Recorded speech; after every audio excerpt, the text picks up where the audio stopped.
Hola, me llamo Reynerius Caloy. Tengo 18 años. Vivo en Dabangon, Cebu City. Soy filipino, soy de Filipinas. Soy estudiante de Administración de Empresas en la Universidad de San Carlos. Esta es mi casa. Bienvenido. Entramos, por favor. Te voy a mostrar todo. Vamos. Mi casa es pequeño y simple, pero las personas que viven en la casa son felices y ellos son mi familia.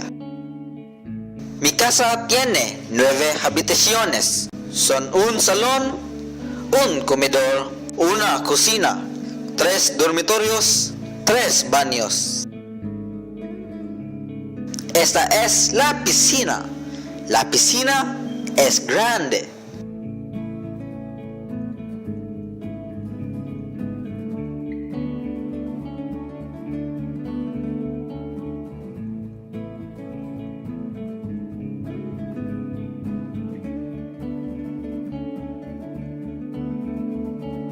Esta es el garaje. El garaje es pequeño.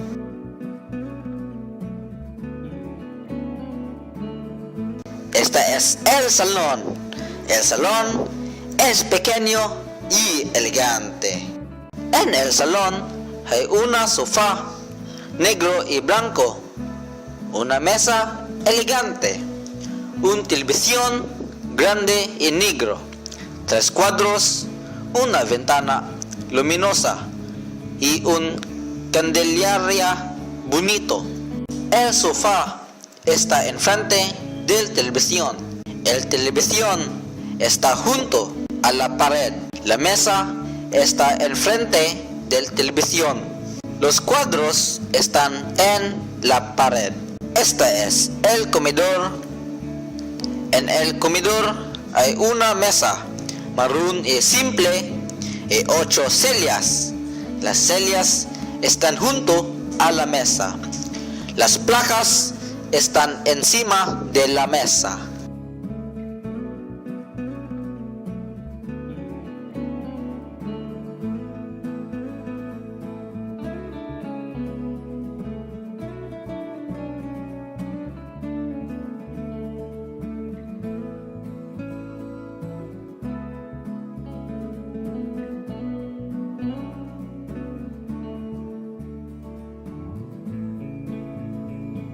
Esta es la cocina.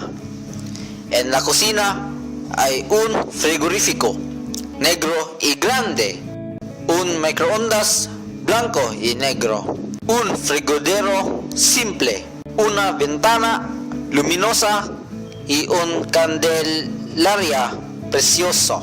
El frigorífico está a la derecha del microondas. El microondas está a la izquierda del frigodero. El candelaria está en el foco. La ventana está detrás del fregadero. Esta es mi dormitorio. En mi dormitorio hay una cama grande y elegante, unas cortinas bonitas, un armario grande, 3 cuadros, 2 almohadas blancas, 2 lámparas negras, 2 mesillas pequeñas, una televisión nuevo y una ventana luminosa. El televisión está enfrente de la cama. Los cuadros están encima de la cama. Esta es el baño. En el baño hay 2 lavabos simples, 3 espejos grandes, una silla ancha, un inodoro blanco y una ducha simple. Los lavabos están enfrente de los espejos. Los espejos están en la pared. La ducha está a la derecha del inodoro.